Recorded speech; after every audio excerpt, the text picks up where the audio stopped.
Привет, дорогие зрители! Мы сейчас находимся в Мэйсисе. Мы специально приехали в центр Сан-Франциско.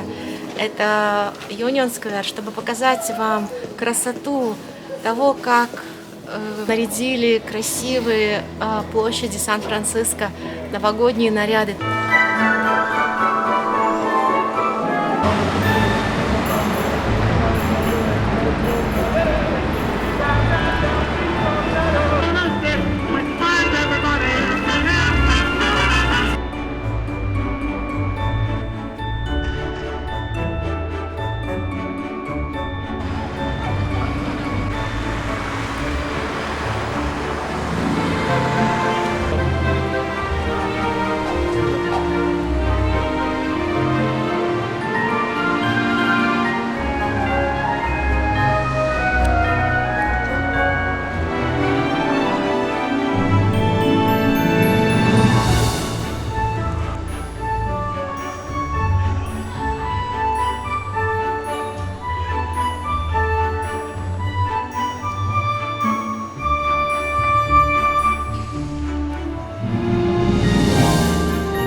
Сегодня мы посвятим наше видео маме Димаша.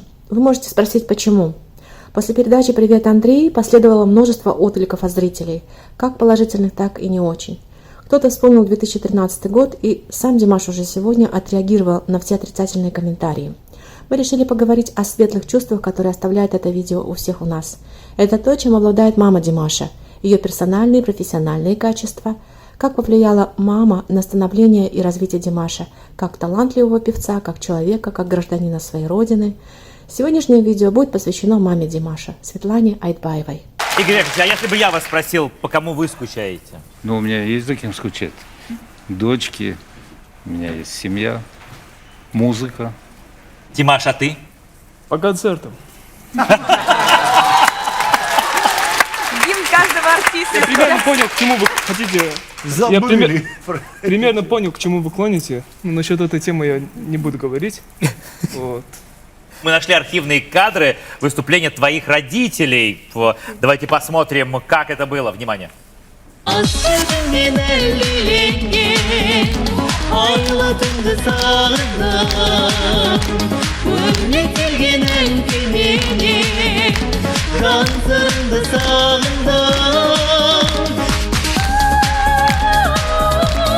Ого! Так вот в кого!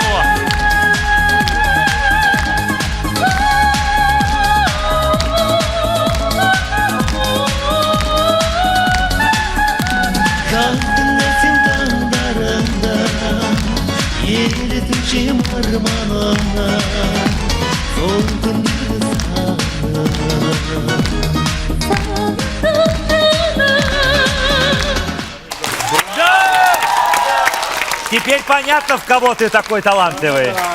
Спасибо. Я не знал, что мама у тебя поет, и у тебя голос такой. Они заслуженные артисты Казахстана. Вот это видео, которое мы только что просмотрели, если не ошибаюсь, 30-летней давности, наверное, или 25-летней. Ты только родился. Да. Но они продолжают выступать тоже или нет? Зачем Ну, им уже сейчас. выступать? Редко выступают. Пользуясь моментом, хотел бы поблагодарить родителей и, конечно же, в первую очередь, старших родителей. У нас по казахским обычаям меня с детства приучили называть бабушкой и дедушку, папой и мамой. Вот. И благодаря бабушке и дедушке, благодаря родителям, у меня в жизни все складывается так, как я хотел. И я люблю их очень сильно. Это очень правильная традиция, и кармически правильная. А вообще, как ты воспринимаешь критику, вот, когда тебя критикуют или критикуют? Ну, смотря какая критика, если... А что его критиковать, он идеальный. Спасибо. Мы тоже так думали, но нашли видео 2014 года, где у некоторых повернулся. 13-го года. 13-го. Посмотри, что тогда было.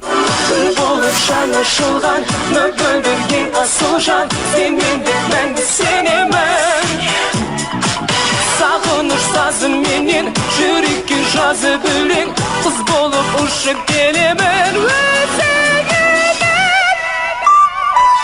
Неправильно был использован голос. Да! Да? Все твои данные ты воткнул в одну скромную песню. Можно было бы обойтись и без микста. Ну, знаете, где невеста, вот бывает же, когда невеста в Запорожце, где вот, что лучше здесь, невеста или Запорожец?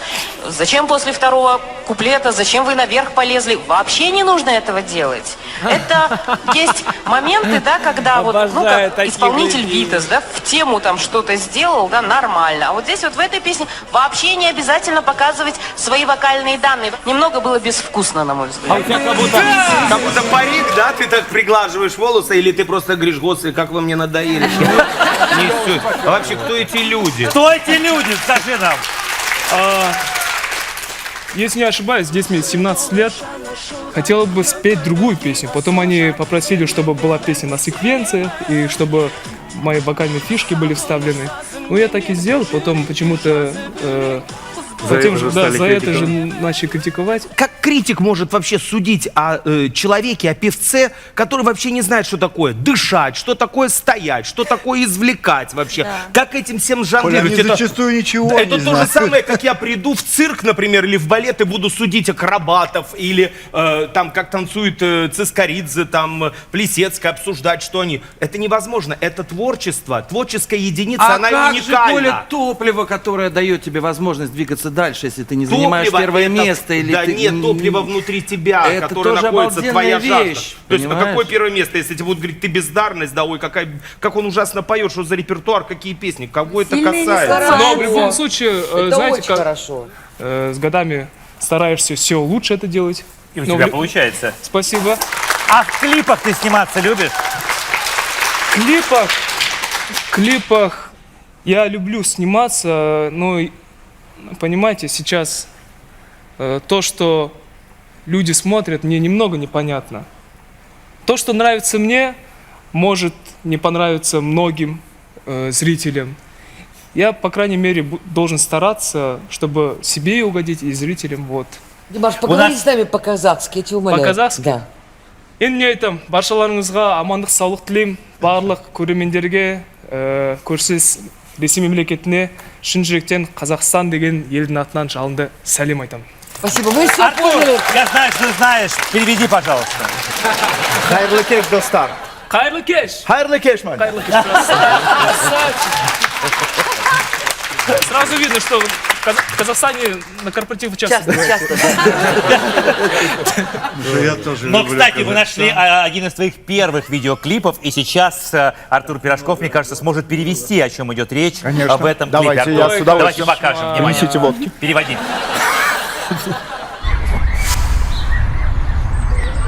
Күткен аруларымыз шықты.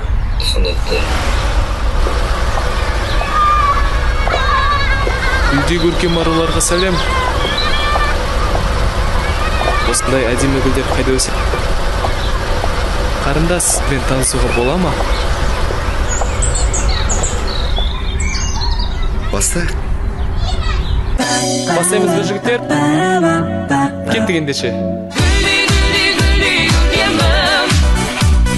Жүрегімде сенің еркіңдің Қуанышым аспағаным сен Желбіреккен сезім жүргенмін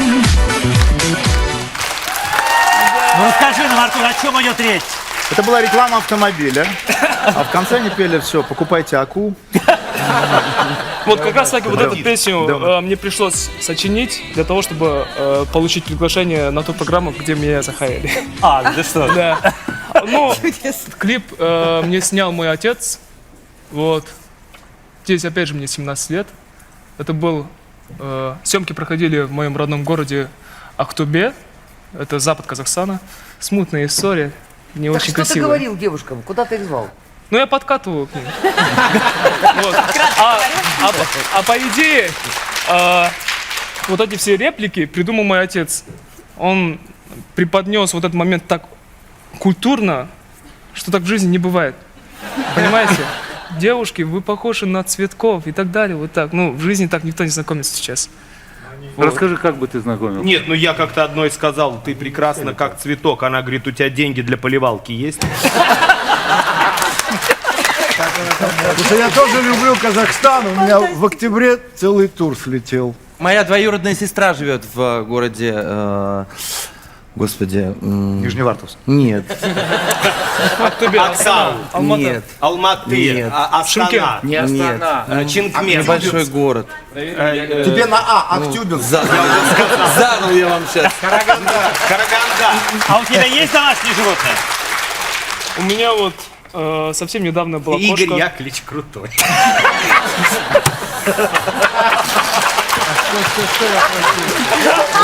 У тебя есть домашние животные? Да, после этого даже... Ну, потому что Димаш с Крутым делает все, что хочет. Мы так не можем. Была у меня кошка, вот. Только... Конкурентоспособная басковская. Убежала. Я не убежала. Я тогда на 2 месяца полетел в Алмату. Приезжаем поработать, слышим, как маленький котенок зовет на помощь. И вышел на улицу, смотрю, там яма, а он там. Мы позвали МЧС, но в итоге сами вытащили потом. То есть ты спас котенка? Да ладно! Вы, наверное, согласитесь со мной, что существует ассоциативный ряд. Иногда мы ассоциируем людей с определенной музыкой или с определенной музыкальной композицией. С какой песней Димаша я ассоциирую маму Димаша? Вот послушайте.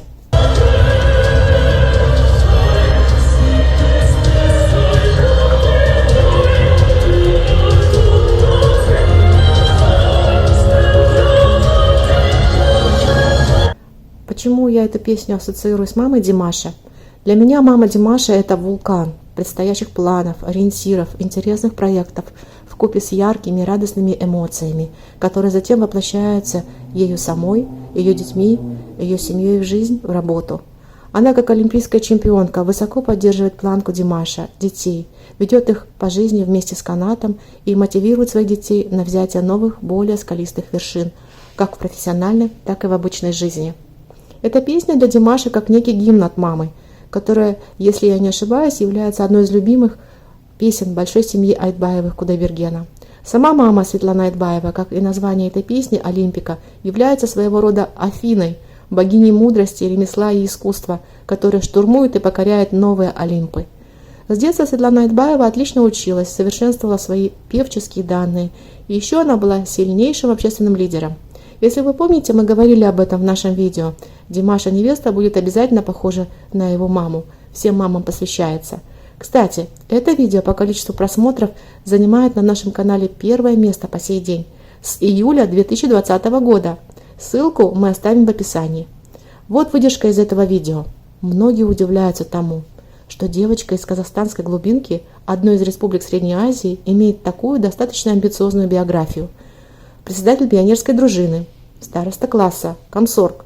Будто мы читаем биографию не девочки с традиционным восточным воспитанием, а человека с сильным жизненным ориентиром, быть лидером в обществе. Давайте заглянем в интервью с журналистами Светланы Айтбаевой и послушаем, что она говорит о себе, о своей семье, о своей карьере.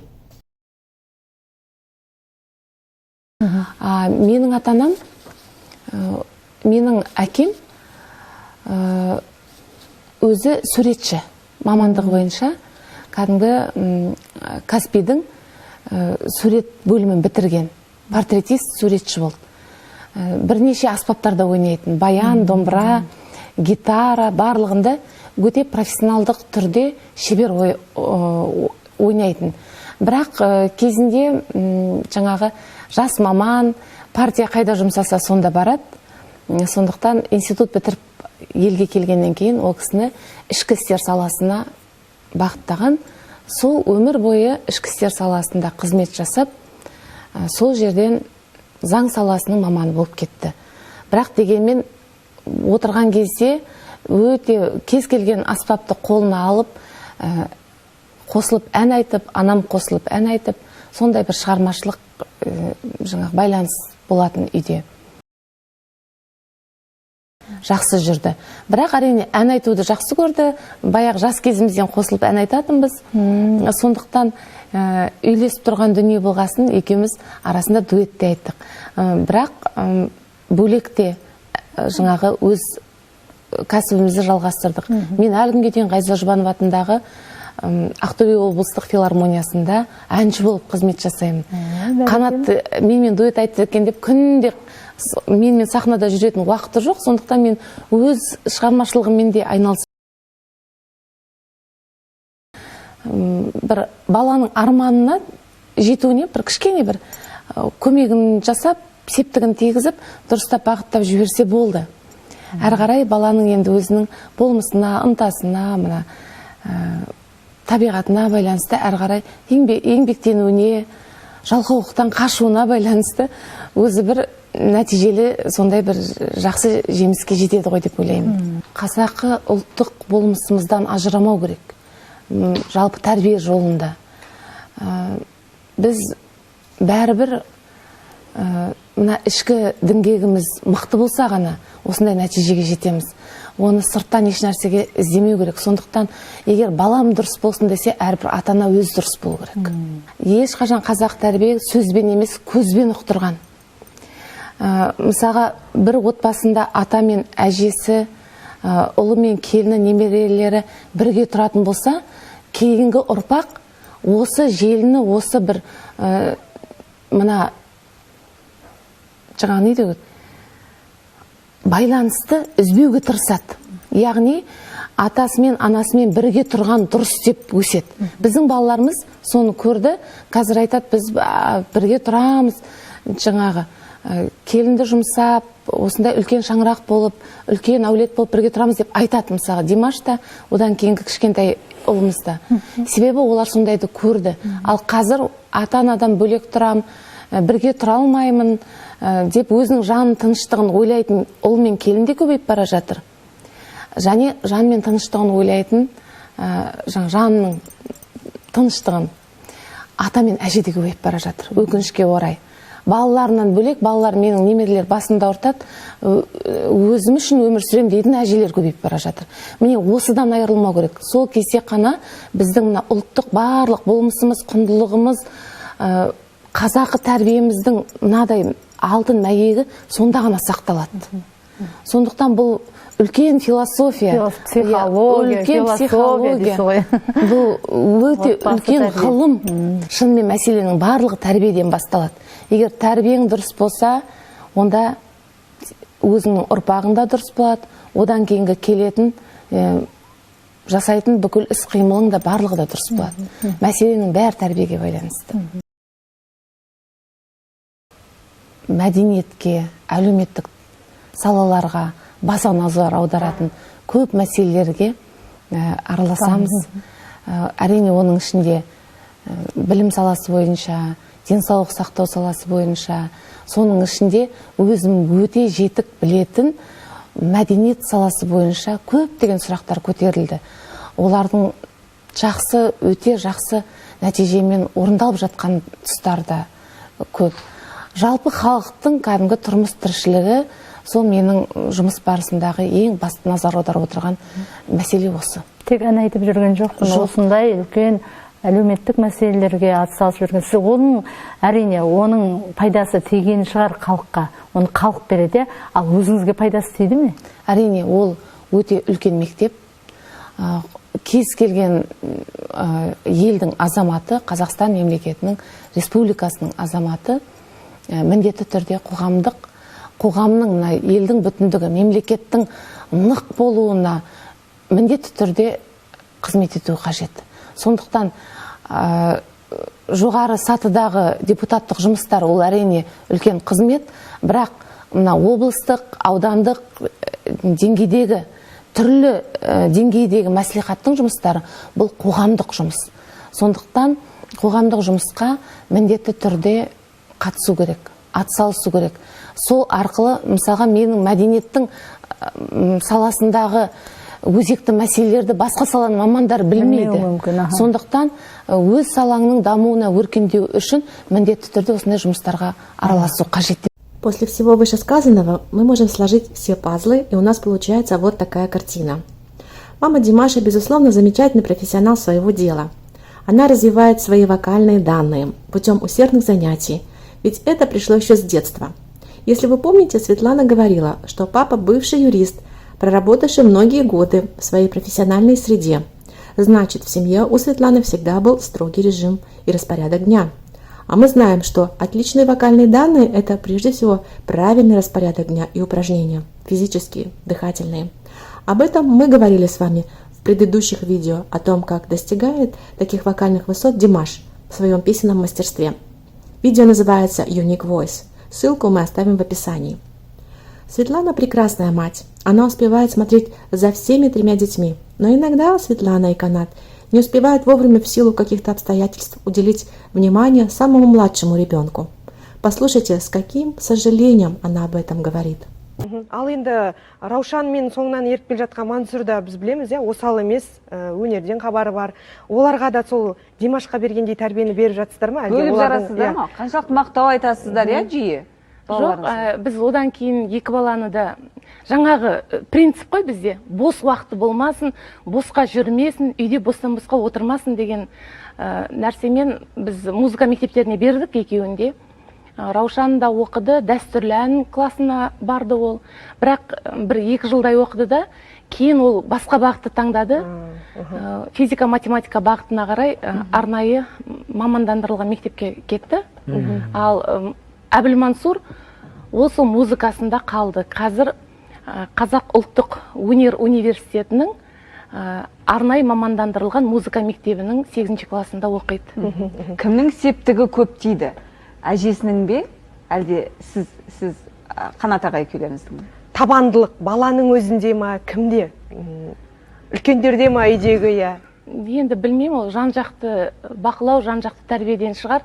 Бірақ енді біз кішкене Димаш пен Раушанды музыка мектебіне бергеннен кейін Әбілмансұрда шамалы бір салғырттық танытып, апарғымыз келмей баланы музыка мектебі болсын, спорт үйірмесі болсын, кез келген нәрсеге тасу ата-ана үшін өте үлкен жұмыс. Бұл жерде баланың еңбегінен бұрын ата-ананың еңбегі мықты.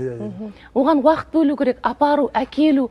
Қазіргі жағдайда көбісі жаңағы не? Ақылы ғой. Ол ақысын төлеудің өзі де ата-анаға үлкен күш.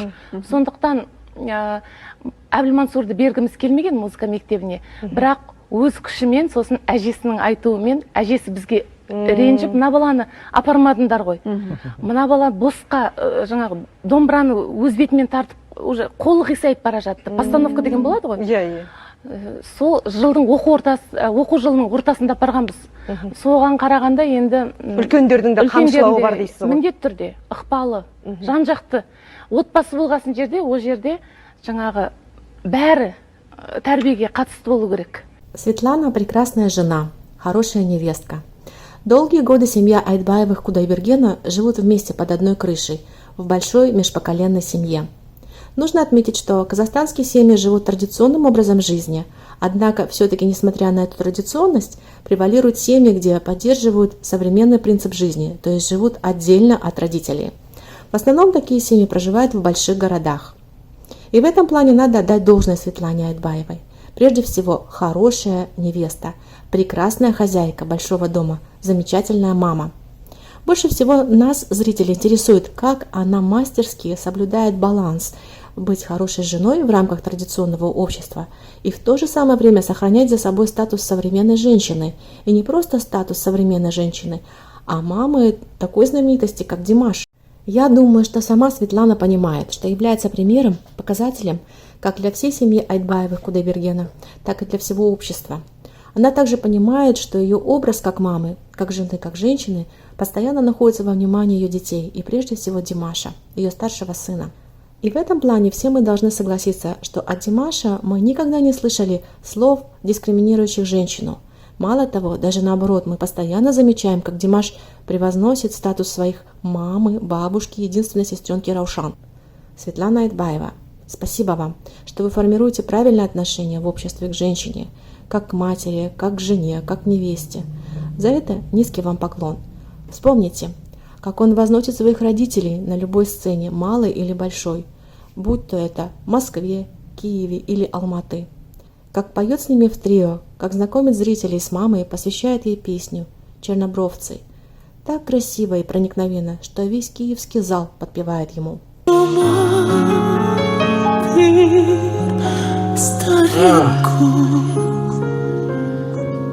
Бачу руки твої, моя мамо, твою ласку я чую, рідненька. Cheers! Бачу руки твої, моя мамо, твою ласку я чую, рідненька.